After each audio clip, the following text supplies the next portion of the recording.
So thank you very much for inviting me and to present you my views of a Schumpeterian theory on debt, innovation, and growth. And I will start with the Draghi report. You already spoke about it. And the Draghi report diagnosed for Europe a relatively dismal picture, which shows that Europe is falling behind the US while China is catching up.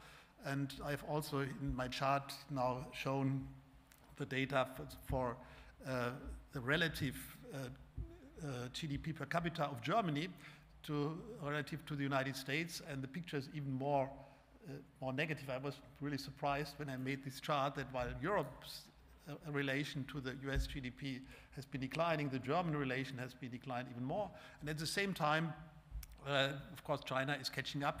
You must see that these are two different axes. So the axis for China is different from the axis for Europe and Germany. But this is something which is disconcerting. And the Draghi report says, yes, we are the most open region. We are the most dependent region on energy and critical raw materials. We have the highest energy prices, and we are severely lagging behind in new technologies. Only 4 of the world's top 50 tech companies are European. And I want to show you just 2 charts from the Draghi report which underline this diagnosis. So you can see here the dominance of China in all the supply chains of renewables. So in almost all areas, whether it's solar, wind onshore, wind offshore, China has a share of more than 50%. I hope you can see it a little bit. Is it possible to see that? Yeah. Okay. So they're really, really dominant, and I think this also has some positive feature on the global climate, that China is not only dominating these markets, at the same time it's really also deploying a lot of renewable energies in its country. So that's also some kind of positive aspect into this discussion. And while China is dominant in renewables, you can see as semiconductors are concerned, it's also from the Draghi report, there's a dominance of the United States and of other South Asian countries. And in both charts you see Europe does not play a major role, neither in renewables nor in semiconductors. And another area where we all would agree which are future-oriented is digital platforms, and here you can, it's even more overwhelming, you can see the huge dominance of US digital platforms. So the size of the circles indicates their market valuation, and you can see there's Asian Pacific, especially with China, there's America, and Europe can almost neglect it. It's a little bit better than Africa. So what we can see is that Europe is really lagging behind in fields of where we think these are fields which are future-oriented technologies, future-oriented industries. And this is something I think which should be really of concern. And there are economists who give this situation the label of a middle technology trap in which Europe is caught right now. And the question is, how can we get out of the middle technology trap? And I've tried to make this scheme here and say, what kind of policies would we need to get out of the middle technology trap? And of course, we can differentiate between supply side and demand side policies. Demand side policies are typically related to Keynesian policies.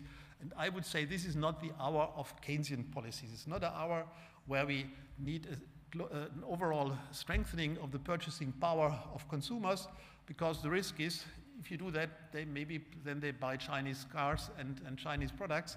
This does not help to transform our supply side in Europe, because what is needed is a transformation of the supply side to get out of this middle technology trap. Of course, then you can say, okay, we need supply side policies, and there one can differentiate between what I call traditional supply side policies and Schumpeterian supply side policies. Let me talk about the traditional supply side policies. I think they typically see the government as a source of the problem. And in order to solve the problem, you need less government. I think that's typical in Germany right now. So our FDP finance minister, he's a really paradigmatic representative of these kind of supply side policies: lower taxes, less bureaucracy. We don't need additional public debt. you have to prioritize, and that's how it goes. So this is a kind of typical supply side policy, Reagan, Thatcher, but you can really, so if you really want to see it nicely, you can have a look at our liberal Democrats in Germany. I think that's really a marvelous example, marvelous, but impressive example of this kind of supply side policies. And when talking about supply side policies, I also would like to address Mr. Acemoglu, who just got the Nobel Prize for explaining where growth comes from. And I would say his approach that institutions, the political system, is the key factor for growth. I think that's also kind of very passive supply side policy, so there's no active role for the government. And it even reminds me of the ordoliberal approach of German economists like Walter Eugen, who say, well, the government sets the overall framework, but then it should not interfere in the economic process. And so I think it's quite interesting, if you look at Acemoglu, that he does not attribute an active role of the government in the explanation of growth.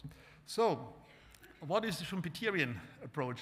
And in my view, the Schumpeterian approach is characterized by an active role of the government in transformation, and a key element is credit as an engine of growth.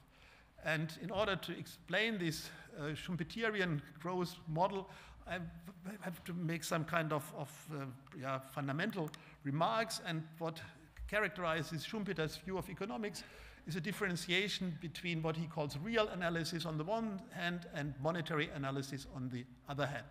And in a nutshell, one can say real analysis in Schumpeter's view means that you try to represent the economy by a model where the financial sphere and the real sphere are identical. And monetary analysis means you have a representation of the economy where the real sphere and the monetary sphere have a life of their own, as Schumpeter calls it. What means real analysis? I think it's more or less our neoclassical models. All the neoclassical models are models of a real analysis. And in fact, you can say, if you look a little bit behind the veil of how the models are presented, the neoclassical model is represented by a one purpose good, one general purpose good that can be consumed, that can be invested, it can be lent out, then you call it capital, and you can then also use it as input of the investment process. And this model can be represented most easily by the loanable funds model, where people, if they don't consume this all-purpose good, they can give it onto the capital market, where then investors take it, and then it is invested. And so the representation of the economy, the neoclassical model, is a representation where the real sphere is identical with the monetary sphere, because you have only two decisions: the consumption-saving decision. They say saving decision because then it sounds better, but the saving decision is nothing else but the consumption decision and the investment decision. So the financial decisions are not independent of the real decisions, they are the same decisions. And the implication is now that saving in this model is the source for investment funds. And what is more important, banks are mere intermediaries of this general purpose good. They cannot create funds. And interestingly, I've just had a look at our Nobel Prize guy. If you look in the textbook by Acemoglu, he says banks are only one of many types of financial intermediaries. So banks can just collect this general purpose good from savers, and they hand it on to investors. And so that's the kind of real analysis. And a monetary analysis can be presented. I know you don't like many of you have problems with the ISLM model, and I only use it for showing that in a monetary analysis, the real sphere and the monetary sphere are different. Yeah? In the SLM model, you have the LM curve, which is a financial sphere, and you have the S curve, which is the real sphere. And as a result of this differentiation, already even in the simple, even a simple ISLM model, banks can create funds out of nothing. It's not very well represented in that model, but it's a kind of multiplier story. But the principle is important. Banks are able to create funds. They don't need saving or savings, as it is called, to create funds. And that leads then to the Schumpeterian growth theory as I see it.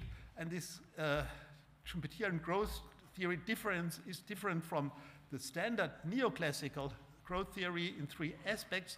First, it's not an accumulation of more and more of the same good. I think that's the main problem of the neoclassical growth theory. They have only this one commodity, you accumulate more and more, and you get diminishing returns of scale. And Schumpeter says growth means that you use the existing resource in a different way to create different products, and then you can get rid of the diminishing returns of scale. There is no limitation of the growth process by saving, because you have the financial system that can autonomously create funds and is not restricted by any form of saving. And what is also important in the Schumpeterian approach, the entrepreneur, the innovator, is the key actor.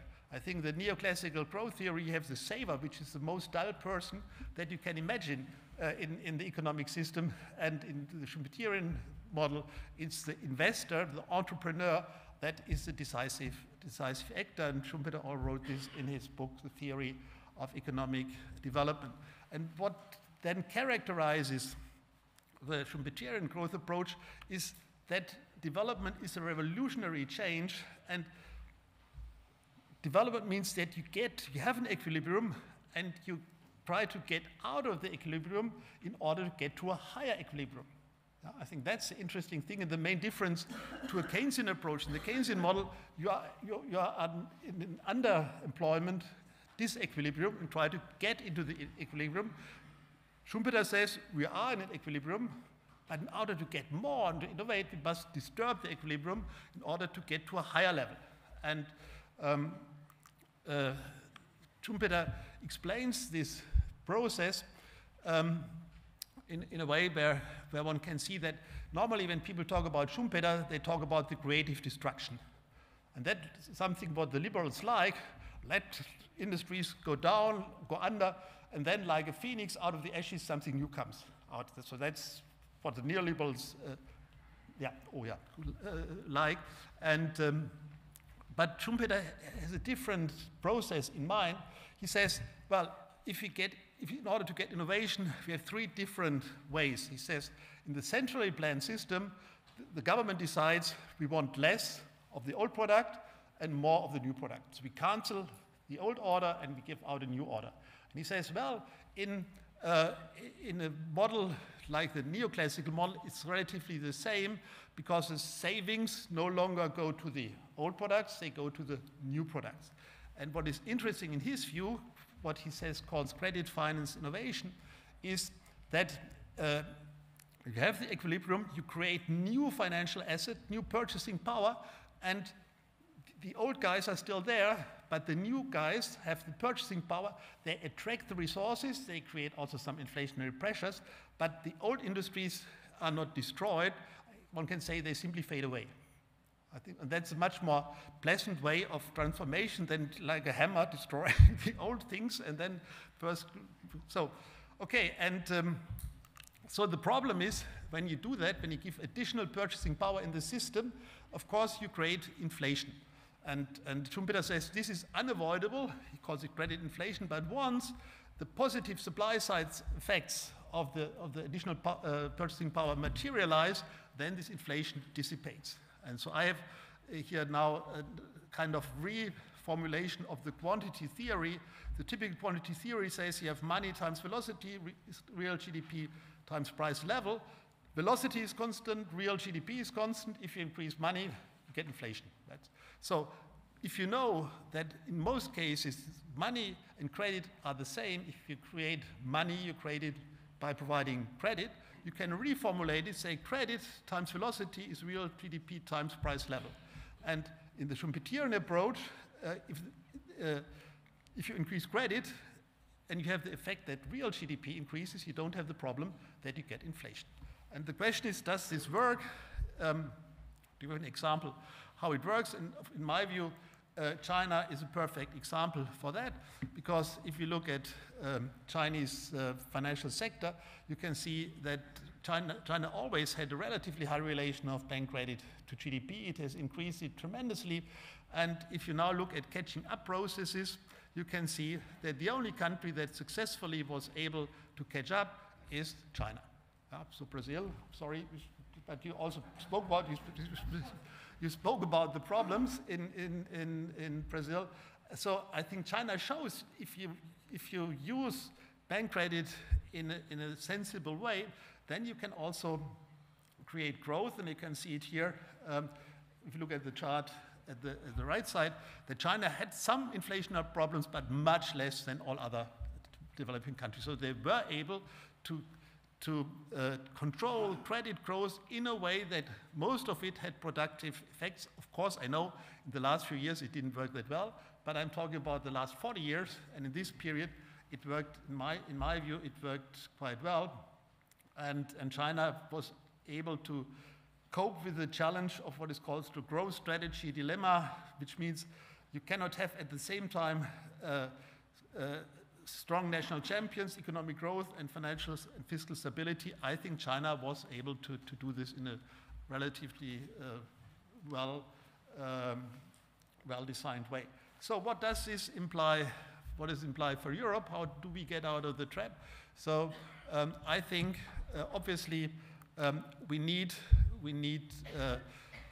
a lot of public debt to get out of it, and you can, in order to get some idea of the dimensions, you can look at the government fiscal balances relative to GDP, China, United States, and Euro area. You can see it's different worlds. So it's really fascinating.